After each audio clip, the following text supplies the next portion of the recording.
want to tell you something that took me a long time to understand. The wounds of childhood don't stay in childhood. They don't wait politely at the threshold of your parents' house, sealed off, contained, kept safely in the past. They travel with you into your career, into your relationships, into the way you talk to yourself at 2 a.m. when something goes wrong. In the last 5 episodes, we've been naming things. Toxic parenting, emotional neglect, gaslighting, conditional love. And I genuinely hope that naming them has brought you some relief. Finally, there's a word for this.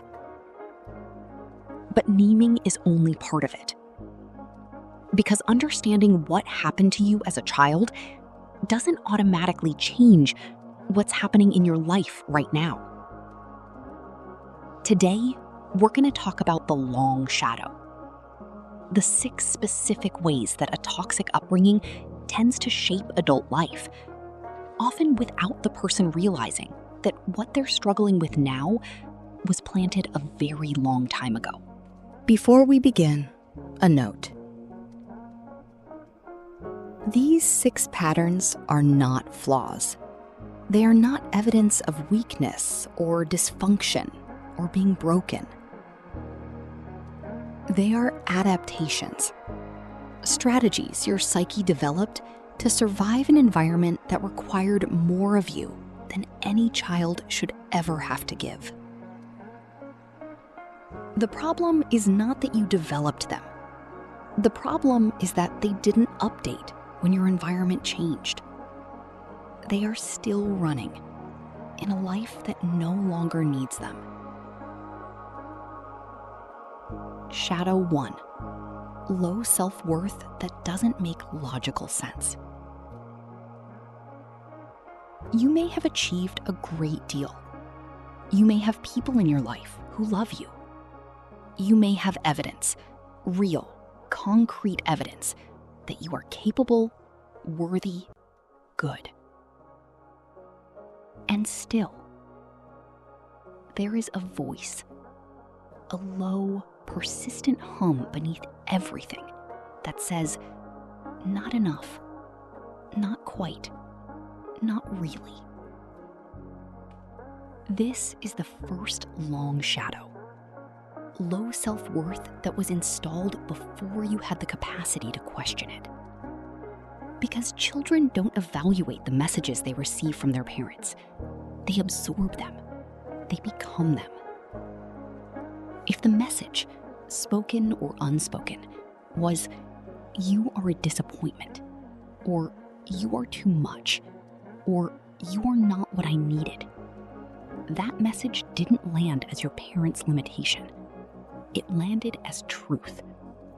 And now it lives inside you, disguised as your own voice. The work here is not to argue with the voice. It is to learn to recognize it as something that was given to you, not something you discovered about yourself.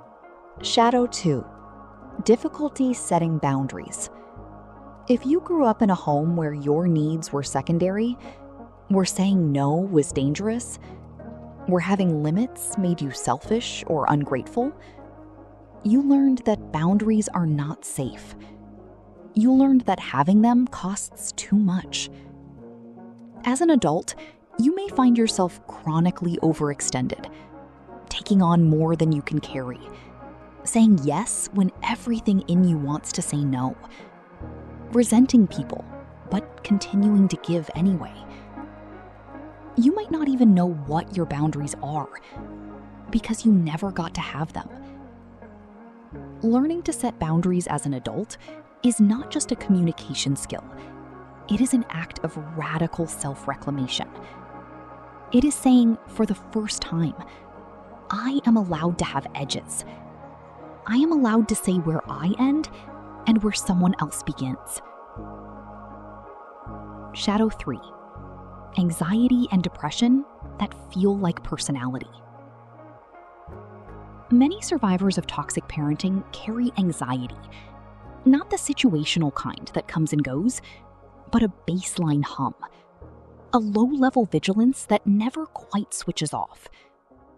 Always scanning, always braced, always waiting for the thing that hasn't happened yet. This is not a character flaw. This is a nervous system that was trained to stay alert. In your childhood home, staying alert kept you safe. Reading the room, sensing a shift in tone, anticipating the moment before the mood changed, these were survival tools. Your nervous system learned danger comes without warning, so you must always be ready. In adulthood, that same system is still running, in a life where the original danger no longer exists. The anxiety is not irrational. It made complete sense once. The work is not to shame yourself for feeling it. It is to begin, slowly, to teach your nervous system that you are safe now. Shadow 4. Trust issues that push people away. Trust is learned. The first person we learn to trust, or not, is a parent. When the person who was supposed to be safe was unpredictable, or hurtful, or the source of the very pain you needed protection from, the lesson you learned about people was not a kind one. People hurt you. People leave. People say one thing and do another. People you love can become dangerous without warning. As an adult, you may find yourself holding people at arm's length, not because you don't want closeness, but because closeness has always felt like risk. You might push people away right when things start to feel real. You might find reasons why someone can't be trusted before they've had a chance to prove otherwise. You might keep waiting for the other shoe to drop, because in your experience, it always did. Trust is not naive, but hypervigilance is exhausting.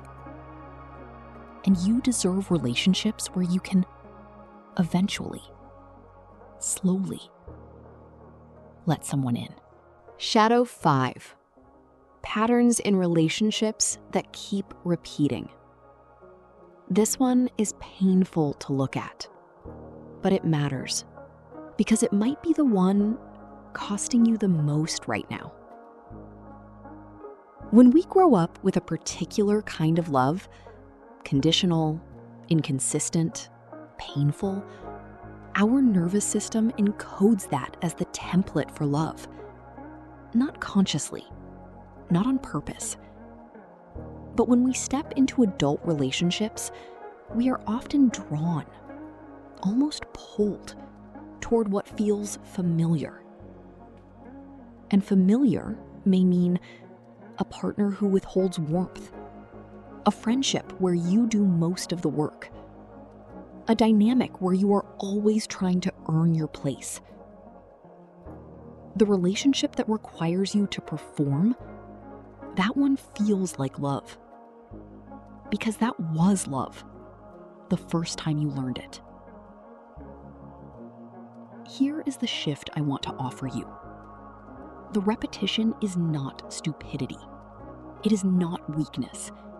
It is the psyche trying to master the original wound, trying to finally win the love that was withheld in a new cast of characters. But you can't win it that way.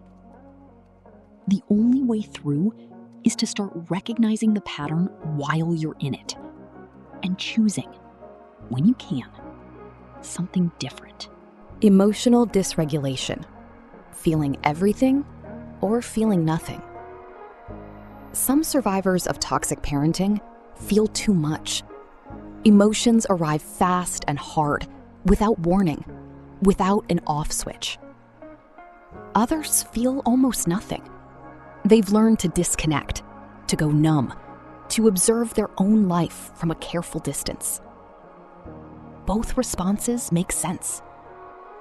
The child who felt too much and was punished for it may have learned to amplify their feelings just to be heard.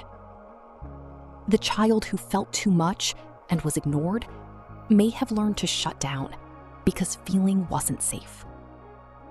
Whatever your pattern, your emotional system is doing what it learned to do. The goal is not to feel differently by force.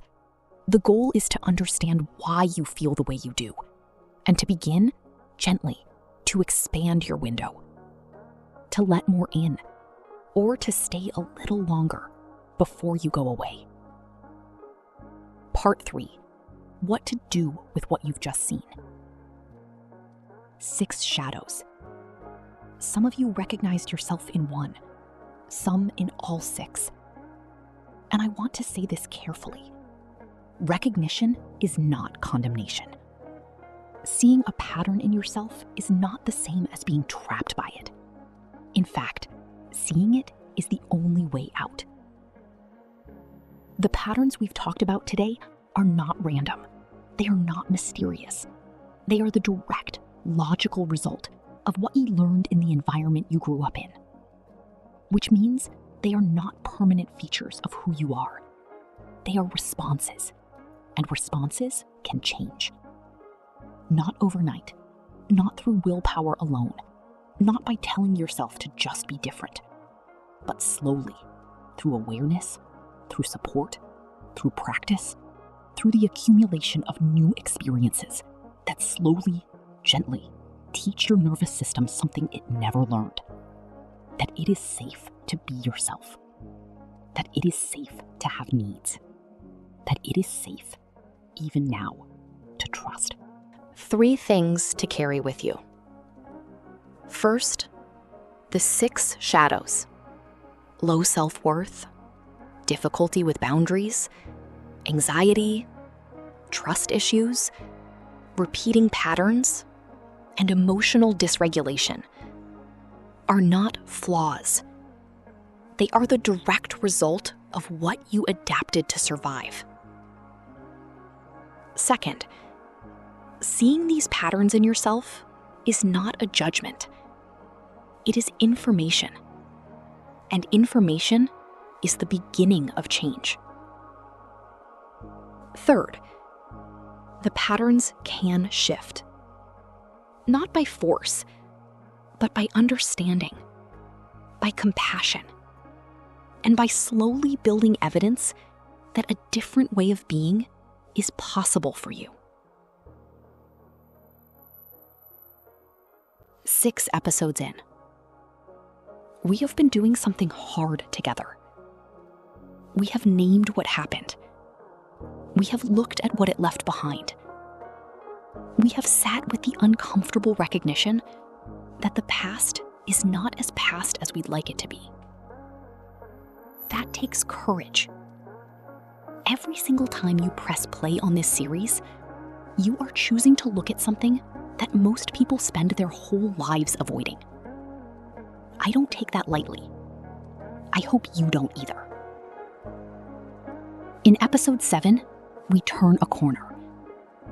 We've spent 6 episodes understanding the wound, what it was, how it happened, where it lives in you now. In the next episode, we begin to talk about grief. Not grief as weakness, not grief as wallowing, but grief as a necessary step, maybe the most necessary step, in actually moving forward. Because many survivors of toxic parenting skip grief. They intellectualize, they analyze, they understand everything perfectly and still feel stuck. Episode 7 is about why, and what it looks like to finally let yourself mourn the childhood you deserved, but didn't get. I'll see you there. You are doing the work. Don't stop.